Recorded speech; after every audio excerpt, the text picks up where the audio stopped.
Resident Evil. Volumen 1. La conspiración de Umbrella.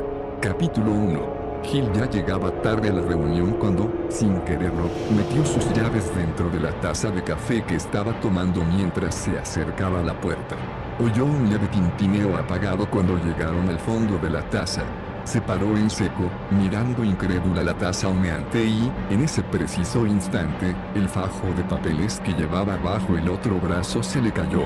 Los documentos, los clips y las notas amarillas autoadhesivas acabaron desparramados por el suelo. ¡Oh, mierda! Echó un vistazo a su reloj y se dio la vuelta hacia la cocina, con la taza aún en la mano. Besker había convocado la reunión a las 19 en punto horas en punto, lo que significaba que le quedaban 9 minutos para recorrer los 10 minutos de trayecto en coche, encontrar aparcamiento y poner su trasero en una de las sillas. La primera reunión oficial desde que los Stars habían entrado de lleno en el caso. ¡Demonios! De hecho, su primera reunión oficial desde que había sido transferida a Raccoon City y, para colmo, iba a llegar tarde. La primera vez en años que me preocupa llegar puntual y la fastidio justo antes de salir de casa. Se acercó corriendo al fregadero, sintiéndose a la vez tensa y enfadada consigo misma por no estar lista antes. Era el caso, el puñetero caso. Había recogido las copias de su memorándum después del desayuno y había pasado todo el día revisa NDOLOS informes, en busca de algún dato que los policías hubiesen pasado por alto, sintiéndose más y más frustrada a medida que pasaba el día y no lograba encontrar nada nuevo.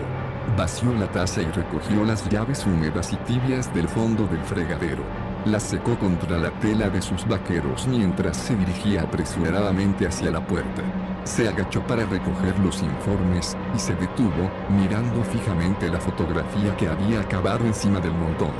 Pobres chicas, pobres niñas. Lentamente cogió la fotografía, aún a sabiendas de que no tenía tiempo, pero incapaz de separar la vista de las imágenes de sus rostros cubiertos de manchas de sangre. Sintió cómo se intensificaban los nudos de angustia que habían ido creciendo a lo largo del día, y durante unos instantes, lo único que pudo hacer fue respirar mientras se quedaba mirando fijamente la fotografía de la escena del crimen. Becky y Priscilla Maxge, de 9 y 7 años. Había pasado de largo aquella fotografía, diciéndose que no había nada nuevo que ver, que no necesitaba mirarla. Pero eso no es cierto, ¿verdad? Puedes seguir engañándote, o puedes admitirlo, ahora todo es distinto. Todo es diferente desde el día en que ellas murieron. Jill se hallaba sometida a una gran tensión cuando llegó a Raccoon City por primera vez. No se sentía muy segura acerca de la idea del traslado, ni siquiera estaba muy segura de querer seguir perteneciendo al equipo de Stars. Era muy buena en su trabajo, pero solo había aceptado el empleo por la insistencia de Dick. Después de ser encarcelado, él había comenzado a presionarla para que trabajara en otra cosa. Había tardado bastante tiempo, pero su padre era muy persistente, y le había repetido una y otra vez que ya había bastante con un Valentine entre rejas, aunque también admitió que se había equivocado al educarla, como lo hizo. Ella no tenía muchas opciones de trabajo con sus habilidades y su pasado, pero los Stars, al menos, apreciaban sus capacidades y no les importaban dónde ni cómo las había aprendido. El salario era bastante bueno, existía cierto grado de riesgo del que ella había acabado disfrutando. Si reflexionaba sobre ello, el cambio de carrera había sido sorprendentemente fácil. Aquello hacía feliz a Dick, y a ella le daba la oportunidad de ver cómo vivía el resto de la gente. Sin embargo, el cambio de vida había resultado más duro de lo que ella había pensado al principio. Se había sentido realmente sola por primera vez desde que Dick ingresó en prisión, y trabajar para la ley le había empezado a parecer un chiste irónico. Ella, la hija de Dick Valentine, trabajando para la verdad, la justicia y el estilo de vida estadounidense. Su ascenso a miembro del equipo Alpha, una pequeña y agradable casa en las afueras. Todo aquello era una locura, y había estado pensando muy seriamente en salir pitando de la ciudad, abandonarlo todo y volver a convertirse en lo que había sido. Hasta que aquellas dos chiquillas que vivían al otro lado de la calle aparecieron en su puerta y le preguntaron con lágrimas en los ojos si de verdad era policía. Sus padres estaban en el trabajo, y ellas no podían encontrar a su perro. Becky con su uniforme verde de la escuela, la pequeña Pris con su mono enterizo. Las dos llorando, tímidas. El cachorro estaba dando vueltas por el jardín de un vecino a un par de casas de distancia. No había sido difícil encontrarlo, y ella había logrado con la misma facilidad 2 amiguitas. Las hermanas se habían acostumbrado inmediatamente a Gil, y siempre aparecían después de clase para llevarle desastrados ramos de flores. Jugaban en su patio durante los fines de semana mientras cantaban incansablemente las canciones que habían aprendido en las películas o en los dibujos animados.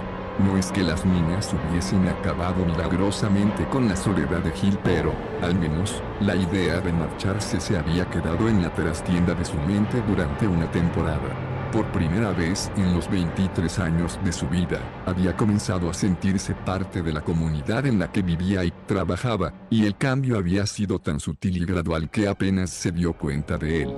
6 semanas antes, Becky y Pris se habían alejado del lugar donde celebraban una merienda campestre familiar en Victory Park, y se habían convertido en las 2 primeras víctimas de los psicópatas que habían aterrorizado a la ciudad desde entonces. La fotografía tembló ligeramente en su mano y no le dijo nada nuevo.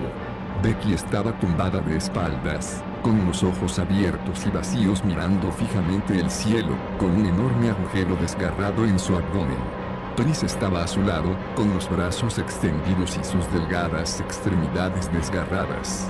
Ambas chicas habían sido destripadas y habían muerto a causa de la brutal agresión que habían sufrido, antes de desangrarse.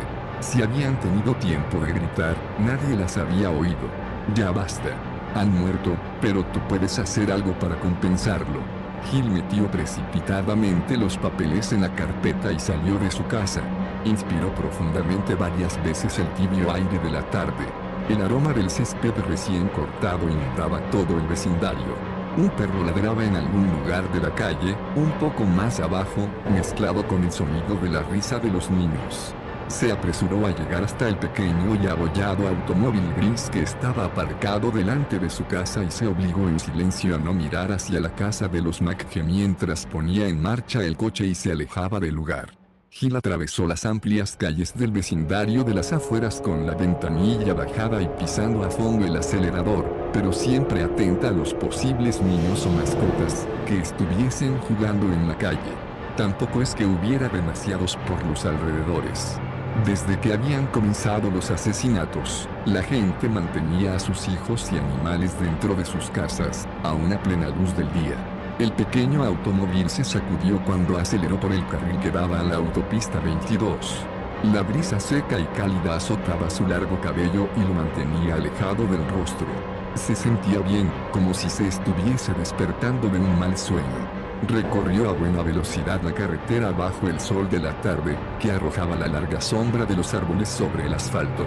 Ya fuese por pura causalidad o por capricho del destino, lo que estaba ocurriendo en Raccoon City la había afectado. No podía seguir actuando como si simplemente fuese una ladrona hastiada que intentaba mantenerse fuera de la cárcel y que procuraba comportarse bien para tener contento a su padre. Ni tampoco pensar que lo que estaban a punto de hacerlos estarse era una misión más. Era importante. A ella le importaba que aquellas niñas estuviesen muertas y que sus asesinos todavía estuviesen libres para cometer otro crimen. Los extremos de las hojas de los informes sobre las víctimas aleteaban en el asiento del acompañante. Quizás eran 9 fantasmas inquietos, y Becky y Priscilla McG estaban entre ellos. Puso su mano derecha sobre la hoja superior, y detuvo aquel movimiento suave. Luego juró en silencio que no importaba lo que le costase, ella encontraría a los responsables. No importaba lo que ella había sido en el pasado. No importaba lo que sería en el futuro. Había cambiado, y no descansaría hasta que los asesinos de aquellas inocentes niñas hubieran sido castigados por sus crímenes. Hola, Chris. Chris le dio la espalda a la máquina de refrescos y vio a Forrester Speyer cruzando la sala vacía a grandes zancadas, con una ancha sonrisa en su rostro moreno y juvenil. En realidad, Forrester era unos cuantos años mayor que Chris, pero tenía todo el aspecto de un adolescente rebelde, pelo largo, una chaqueta vaquera llena de tachones metálicos y el tatuaje de una calavera fumando un cigarrillo en su hombro izquierdo. También era un mecánico excelente, y uno de los mejores tiradores en acción que jamás había visto Chris E. Forrest. ¿Qué tal? Chris sacó una lata de refresco de la máquina y echó un vistazo a su reloj. Todavía disponía de un par de minutos antes de la reunión. Sonrió, con aire cansado cuando Forrest se detuvo delante de él, con sus ojos azules chispeantes. Forrest también llevaba parte de su equipo, chaleco, cinturón de combate y una pequeña mochila. Wesker le ha dado permiso a Marini para comenzar la búsqueda. El equipo Bravo va a entrar en acción. Aunque estaba excitado, el acento de Alabama de Forrest convertía su conversación en un monótono canturreo. Dejó caer el equipo que llevaba en una de las sillas para invitados, todo ello sin dejar de sonreír por un instante. Chris lo miró ceñudo, cuando ahora mismo. En cuanto ponga en marcha unos cuantos minutos el helicóptero, Forrest se colocó el chaleco de Kevlar 1 sobre la camiseta mientras hablaba. Mientras los del equipo Alpha os quedáis tomando nota, nosotros vamos a dedicarnos a patearles el trasero a unos cuantos caníbales. Hay que reconocer que tenemos una enorme confianza en nosotros mismos. Sí, bueno. Oye, tú por si acaso, vigila tu trasero, ¿de acuerdo? Creo que en todo esto hay algo más que unos simples, chiflados asesinos escondidos en el bosque, tú sabrás. Forrest se echó el pelo hacia atrás y recogió su cinturón. Obviamente, estaba concentrado en la misión y en nada más. Chris pensó en hacerle algún otro comentario, pero decidió que era mejor no hacerlo. A pesar de su aire de valentón, Forrest era todo un profesional. No hacía falta que le dijera que tuviera cuidado. ¿Estás seguro, Chris? ¿Crees que Billy fue suficientemente cuidadoso? Chris suspiró para sus adentros y palmeó suavemente la espalda de Forrest antes de dirigirse a la sala de operaciones. Atravesó la pequeña sala de espera y pasó por la sala de entrada mientras se preguntaba sorprendido por qué Wesker enviaba por separado a ambos equipos. Aunque lo habitual era que el equipo menos experimentado de los Stars efectuara el reconocimiento inicial, la verdad es que aquella operación no tenía nada de habitual. El gran número de víctimas ya por sí solo era más que suficiente para iniciar una investigación más exhaustiva. Eso por no hablar del hecho de que existían indicios más que suficientes como para pensar que los crímenes mostraban signos de organización, lo que debería haber elevado el asunto al nivel A1 y, sin embargo, Wesker todavía parecía considerarlo algo así como una especie de operación de entrenamiento. Nadie más lo ve. No conocían a Billy. Chris volvió a recordar la conversación a altas horas de la noche que había mantenido la semana previa con su amigo de la infancia. No había oído nada de Billy desde hacía tiempo, pero sabía que había logrado un puesto como investigador en la compañía farmacéutica Umbrella, el principal responsable de la prosperidad de Raccoon City. Billy nunca había sido un tipo asustadizo, y el desesperado terror de su voz lo había despabilado por completo y le había causado una profunda preocupación. Billy había balbuceado que su vida estaba en peligro, que todos ellos estaban en peligro de muerte. Le había rogado a Chris que se encontrara con él en un restaurante de la carretera situado en las afueras de la ciudad, y no había aparecido jamás. Nadie había sabido nada de él desde aquel día. Chris le había dado vueltas en la cabeza una y otra vez a todo aquello a lo largo de las insomnes noches desde la desaparición de Billy. Había intentado convencerse de que no había relación alguna entre los crímenes ocurridos en Raccoon City y la desaparición de Billy, y, sin embargo, no pudo librarse de la sensación de que había algo más que lo que estaba ocurriendo a simple vista, y que Billy sabía que era. La policía había registrado la casa de Billy, pero no había descubierto ningún indicio de delito. Pero el instinto de Chris le gritaba que su amigo estaba muerto, y que lo había asesinado alguien que no quería que contara lo que sabía. Y al parecer, yo soy el único que le cree. A Irons le importa una mierda mi teoría, y los de mi equipo creen que me ha afectado demasiado la muerte de mi viejo amigo. Dejó sus pensamientos a un lado mientras daba la vuelta a una esquina. Los tacones de sus botas lanzaban un eco sordo por las paredes del pasillo de la segunda planta. Tenía que concentrarse, centrar su mente en lo que podía hacer para descubrir la razón de la desaparición de Billy, pero estaba exhausto. Apenas había logrado dormir, y había sufrido un estado de ansiedad casi continua desde la llamada de Billy. Quizás estaba perdiendo el sentido de la perspectiva, quizás su objetividad se había visto mermada por los recientes acontecimientos. Se obligó a sí mismo a no pensar en nada concreto mientras se acercaba a la oficina de los Stars, decidido a mantener la cabeza despejada para la reunión. La luz procedente de los tubos fluorescentes del techo aumentaba en exceso la luminosidad procedente de los brillantes rayos del sol de la tarde que inundaban el estrecho pasillo. El edificio de la policía de Raccoon City tenía una estructura arquitectónica clásica, aunque poco convencional. Había mucho ladrillo y mucha madera, además de numerosas ventanas para que entrara la luz del sol. El edificio había sido la alcaldía de Raccoon City cuando él era un niño. Hacía 10 años, cuando aumentó la población, lo habían convertido en la biblioteca municipal, y 4 años antes acabaron convirtiéndolo en una comisaría de policía. Parecía que siempre se estaba llevando algún tipo de renovación. La puerta de la oficina de los Stars estaba abierta, y hasta él llegó el sonido de unas voces masculinas. Chris se detuvo un instante, indeciso sobre si seguir adelante o no al oír la voz del jefe de policía Irons. Llámame Brian Irons era un político egoísta y ególatra disfrazado de policía. Era un secreto a voces que tenía las manos metidas en más de un pastel.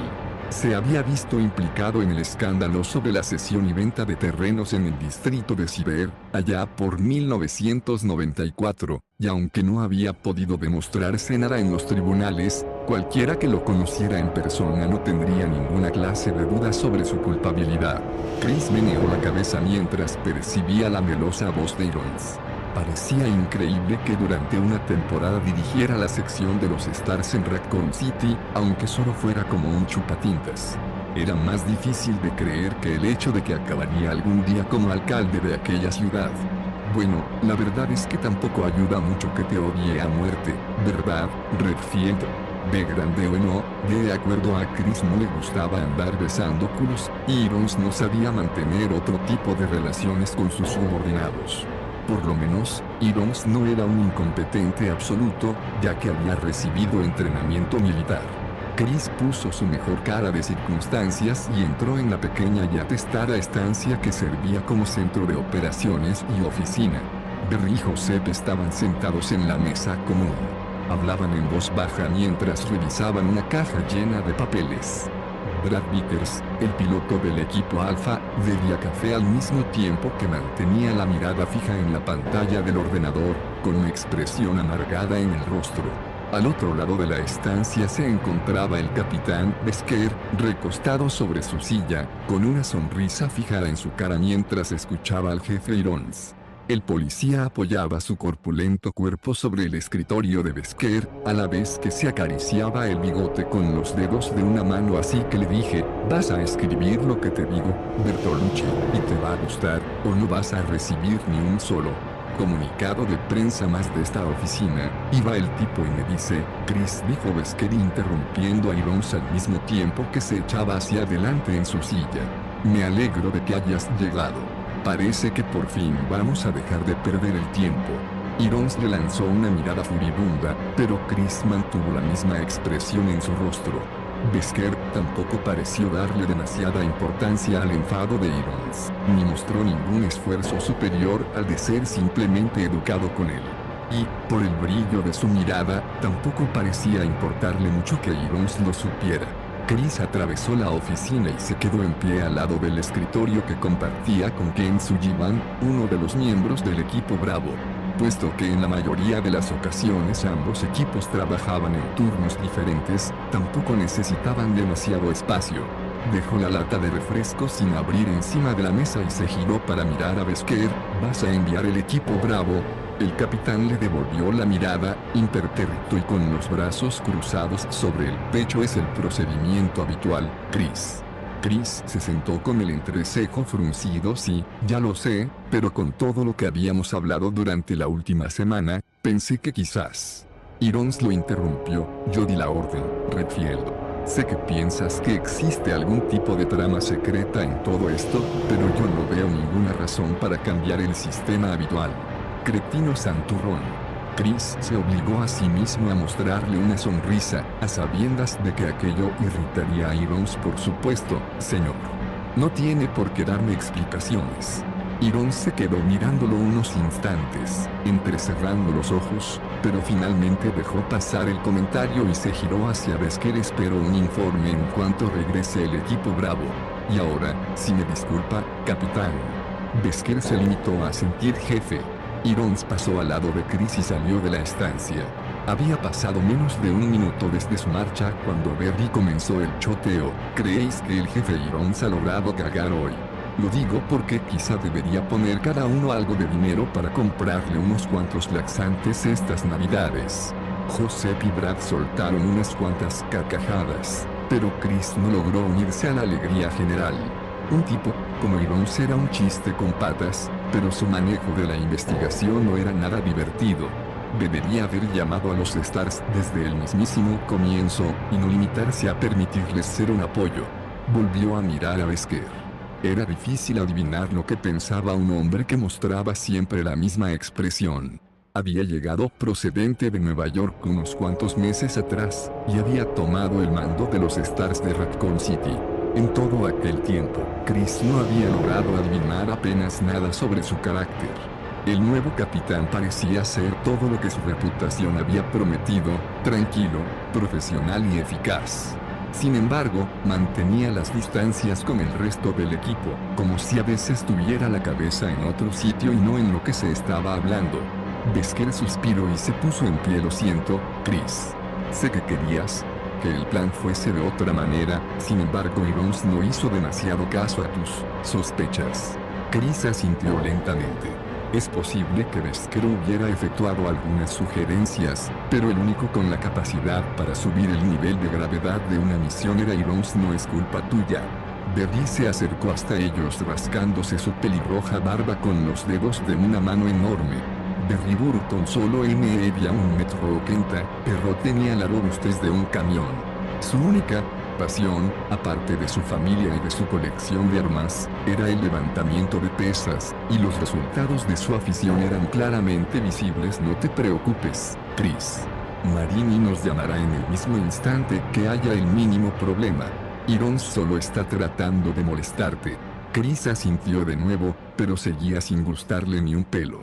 Por todos los Enrico Marini y Forrest Speyer eran los únicos soldados de verdad en el equipo Bravo. Ken Sullivan era un buen explorador y un excelente químico, pero, a pesar del entrenamiento que había recibido en los Stars, era incapaz de acertarle a la pared de un granero.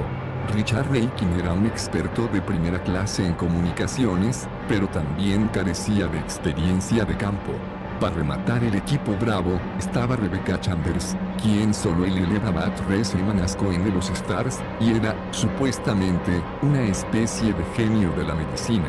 Chris había hablado con ella un par de veces, y desde luego parecía muy inteligente, pero solo era un adolescente. No es suficiente. Puede que ni siquiera todos nosotros al mismo tiempo fuéramos suficientes en esta misión. Abrió su lata de refresco, pero no bebió. Se quedó pensativo, preguntándose contra qué se iban a enfrentar los Stars, recordando la desesperada súplica en la voz de Billy, y sus palabras resonaron una vez más en su mente. Van a matarme, Chris. Van a matar a todo aquel que sepa algo. Nos vemos en la cafetería de Emmy, ahora mismo. Te lo contaré todo. Exhausto, Chris se quedó mirando al vacío, pensando que era el único que sabía que aquellos asesinatos solo eran la punta del iceberg. Berry se quedó en pie al lado del escritorio de Chris durante un minuto mientras pensaba en algo más que decir, pero su compañero no tenía aspecto de querer conversar. Berry se encogió de hombros y regresó a la mesa donde él y Joseph estaban revisando los informes. Chris era un buen tipo, pero a veces se tomaba las cosas demasiado a pecho. Se le pasaría en cuanto fuese su turno para ponerse en acción. ¡Demonios! ¡Qué calor hacía! El sudor le corría en lo que le parecían interminables ríos por su amplia espalda, pegándole la camiseta que llevaba puesta. El aire acondicionado estaba estropeado, para variar, y aún con la puerta abierta de par en par, la pequeña oficina de los Stars resultaba insoportablemente calurosa. Ha habido suerte. Joseph levantó la vista de la pila de papeles que estaba revisando y lo miró con una sonrisa tristona en su rostro delgado. ¿Estás de guasa? Te aseguro que es como si alguien hubiera ocultado esos malditos papeles a propósito. Berry suspiró y recogió un puñado de informes. Quizá Gil los ha encontrado. Todavía estaba aquí cuando me fui ayer por la noche. Seguía revisando las declaraciones de los testigos por centésima vez. Bueno, y a todo esto, ¿puede saberse qué demonios es lo que estáis buscando?, preguntó Brad. Berry y Joseph miraron al mismo tiempo a Brad, que todavía estaba sentado delante del ordenador con los auriculares puestos. En pocos minutos estaría supervisando el vuelo del equipo Bravo sobre el distrito del bosque, pero en aquel momento tenía toda la pinta de estar muy aburrido. Fue Joseph el que contestó: bueno, Berry dice que existen planos de las distintas plantas de la vieja residencia Spencer, algo así como un resumen arquitectónico que apareció cuando se construyó el edificio principal. Se calló por un momento y luego le sonrió a Brad. Aunque a mí me parece que el bueno de Berry se está quedando senil. Dicen que lo primero que se pierde es la memoria. Berry lanzó un bufido amistoso. El bueno de Berry sería capaz de patearte el trasero durante toda una semana a pesar de su edad, pequeñín. Joseph se quedó mirándolo. Con seriedad fingida. Sí, de acuerdo, pero ¿te acordarías después de haberlo hecho? Berry soltó una pequeña risa mientras meneaba la cabeza. Solo tenía 38 años, pero llevaba 15 en el equipo de Raccoon City, lo que lo convertía en el miembro más veterano. Soportaba numerosas bromas sobre su edad, sobre todo por parte de Joseph. Brad levantó una ceja. La residencia Spencer. ¿Qué demonios puede haber en un almacén así, chicos? Tendríais que aprender un poco de historia, reprendió Berry. Fue diseñada por el gran y único George Trevor, justo antes de desaparecer de la faz de la Tierra. Era aquel famoso arquitecto que construyó todos aquellos rascacielos en Washington capital. De hecho, se rumorea que puede que la desaparición de Trevor fuese la razón por la que Spencer cerró la mansión. Se dice que Trevor se volvió loco durante la construcción del lugar, y que cuando acabó, se perdió y vagabundeó por los salones y por los pasillos hasta que murió de hambre. Brad lanzó un bufido de desprecio, pero se removió inquieto en su silla. Menudo montón de mierda. Nunca he oído algo igual. Joseph le guiñó un ojo a Berry. No, de veras. Es cierto.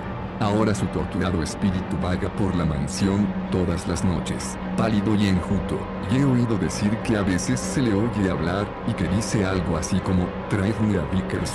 Traedme a Brad Vickers. Brad se ruborizó lentamente. Sí, sí. Ja, ja. Eres todo un humorista, Frost.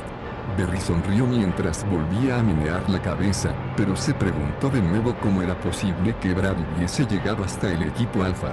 Era, sin duda, el mejor pirata informático que había ingresado en las filas de los Stars, y era bastante buen piloto, pero no tanto, cuando se encontraba sometido a una fuerte tensión. Joseph solía llamarlo Brad, el gallina, cuando no estaba presente, y aunque generalmente los miembros de los Stars solían apoyarse los unos a los otros, en este caso nadie discutía la valoración personal de Joseph, y por eso Spencer cerró la mansión, preguntó Brad a Berry, con las mejillas todavía encendidas. Berry se encogió de hombros. Lo dudo mucho. Se supone que iba a ser una especie de casa de invitados para los ejecutivos más importantes de Umbrella. La verdad es que Trevor realmente desapareció justo cuando terminaron las obras de construcción, pero Spencer ya estaba loco desde mucho antes. Decidió trasladar las oficinas principales de Umbrella a Europa, no recuerdo exactamente dónde, y se limitó a cerrar la mansión. Probablemente un par de millones de dólares se fue directamente a la basura. Joseph lanzó un bufido de desprecio y griega que, como si Umbrella fuese a sufrir mucho por algo así. Aquello era cierto. Es posible que Spencer estuviese completamente majara, pero disponía del dinero y de los conocimientos financieros suficientes para contratar a la gente adecuada. Umbrella era una de las mayores compañías farmacéuticas y de investigación médica de todo el mundo. Ni siquiera 30 años antes, la pérdida de un par de millones de dólares habría supuesto un gran descalabro para su propietario. De todos modos, continuó diciendo Joseph, la gente de Umbrella le dijo a Irons que había enviado un equipo para comprobar el lugar, y que todo estaba a orden y que nadie había penetrado en su interior. Entonces, ¿por qué buscáis los planos?, preguntó Brad. Fue Chris quien respondió, lo que le provocó un respingo a Berry por el sobresalto. Se había levantado para acercarse a ellos, y su juvenil rostro mostraba un rictus de intensidad que parecía casi algo obsesivo porque es el único lugar del bosque que no ha sido inspeccionado en persona por la policía y porque se encuentra prácticamente en el centro geográfico de todas las escenas de los crímenes. Y porque no siempre puedes fiarte de lo que te dice la gente. Brad frunció el entrecejo, pero si los de Umbrella dicen que ya han enviado a los suyos.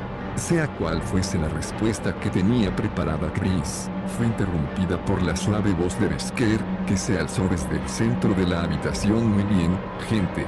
Puesto que parece que la señorita Valentine no tiene previsto reunirse con nosotros, ¿por qué no empezamos ya? Berry se acercó a su mesa.